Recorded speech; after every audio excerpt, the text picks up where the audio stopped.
കാണുന്ന ചെറിയ കെട്ടിടം അല്ലൈനിലെ ആദ്യ ആശുപത്രിയായിരുന്നു എന്ന് പറഞ്ഞാൽ ഇന്നത്തെ തലമുറ വിശ്വസിക്കുമോ? ഈത്തപ്പനയോലകളും അലൂമിനിയം ഷീറ്റുകളും ഉപയോഗിച്ച് നിർമ്മിച്ചതായിരുന്നു കനത് എന്ന പേരുള്ള ഈ ആശുപത്രി.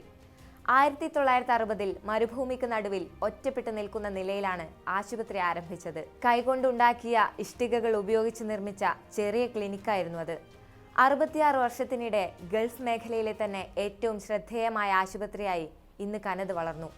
അമ്പരചുംബികൾ നിറഞ്ഞ UAEയുടെ വളർച്ചയുടെ നേർസാക്ഷ്യം കൂടിയാണ് മുമ്പ് ഒയാസിസ് ആശുപത്രി എന്നറിയപ്പെട്ടിരുന്ന കനത് ആശുപത്രിയുടെ വളർച്ചയും. വളരെ പരിമിതമായ ചികിത്സാ സൗകര്യങ്ങൾ മാത്രമാണ് അന്ന് അല്ലൈനിൽ ഉണ്ടായിരുന്നത്. ശിശുമരണ നിരക്ക് വളരെ കൂടുതലായിരുന്നു. ഇതിൽ നിന്ന് സ്വന്തം ജനതയെ സംരക്ഷിക്കാനാണ് UAE രാഷ്ട്രപിതാവ് Zayed bin Sultan Al Nahyan ആശുപത്രി സ്ഥാപിക്കാനുള്ള നടപടി ആരംഭിച്ചത്. ഇതിനായി ക്രിസ്ത്യൻ മിഷണറിമാരും ഡോക്ടർമാരുമായ പാറ്റ് മറിയൻ കെന്നഡി ദമ്പതിമാരെ അദ്ദേഹം ക്ഷണിച്ചുകൊണ്ടുവന്നു.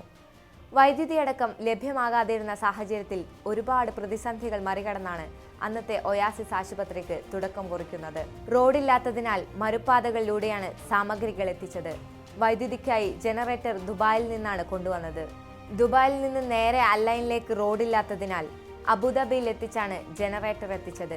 ആശുപത്രിയുടെ ചരിത്രത്തിലെ ആദ്യ ജീവനക്കാരിൽ ഒരാളായിരുന്ന ഇബ്രാഹിം അൽ ബലൂഷിയായിരുന്നു പാറ്റിന്റെയും മറിയന്റെയും വഴികാട്ടി.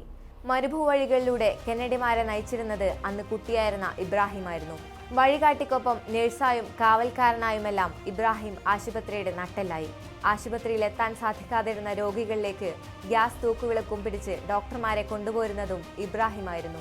ആശുപത്രിയുടെ തുടക്കം മുതൽ ഇതുവരെയുള്ള വളർച്ചയുടെ നേർചരിത്രകാരനും കൂടിയാണ് ഇബ്രാഹിം. ഈന്തപ്പനയോലയിൽ നിന്ന് ആധുനിക മെഡിക്കൽ കേന്ദ്രത്തിലേക്കുള്ള വളർച്ചയ്ക്ക് സാക്ഷിയായി 57 വർഷമാണ് ഇബ്രാഹിം ഇവിടെ കഴിഞ്ഞത്. ഔദ്യോഗിക മെഡിക്കൽ ബിരുദമൊന്നുമില്ലെങ്കിലും ഞാനും ഒരു ഡോക്ടറാണെന്നാണ് ഇബ്രാഹിം പറയുന്നത്. മരുഭൂമിയിലെ രാത്രികളിൽ ഡോക്ടർമാർക്ക് താങ്ങും തണലുമായി നീണ്ട 5 പതിറ്റാണ്ടിന്റെ ജീവിത പാഠത്തിനപ്പുറം അറിവൊന്നും ഇനി ഏത് ബിരുദത്തിനും നൽകാനാവില്ലല്ലോ. ഇപ്പോൾ UAE പ്രസിഡന്റായ Sheikh Mohamed bin Zayed Al Nahyan ജനിച്ചതും കനത് ആശുപത്രിയിലായിരുന്നു. 65 വർഷത്തിനിടെ 1.5 ലക്ഷത്തിലധികം കുഞ്ഞുങ്ങളാണ് ഈ ആശുപത്രിയിൽ പിറന്നത്. ഇന്ന് അല്ലൈനിലെ ഏറ്റവും സങ്കീർണമായ കേസുകൾ കൈകാര്യം ചെയ്യുന്ന പ്രമുഖ കേന്ദ്രമായി ഇവിടുത്തെ തീവ്ര പരിചരണ വിഭാഗം മാറി. 22ാം ആഴ്ചയിൽ പ്രസവം നടന്ന സംഭവത്തിലെ കുട്ടിയെ പോലും ജീവിതത്തിലേക്ക് എത്തിക്കാൻ ഈ ആശുപത്രിക്കായി. 400 ഗ്രാം മുതൽ 1 കിലോഗ്രാം വരെ മാത്രം തൂക്കമുള്ള പ്രിമച്ചർ ഇൻഫാൻസിനെ പോലും രക്ഷിച്ചെടുക്കാൻ ഇന്ന് ആശുപത്രിക്ക് സാധിക്കുന്നുണ്ട്. 1964-ൽ അൽ ഐനിലെ ആദ്യത്തെ എക്സ്റേ മെഷീൻ, ബ്ലഡ് ബാങ്ക് എന്നിവ സ്ഥാപിച്ചത് ഈ ഹോസ്പിറ്റലിലാണ്.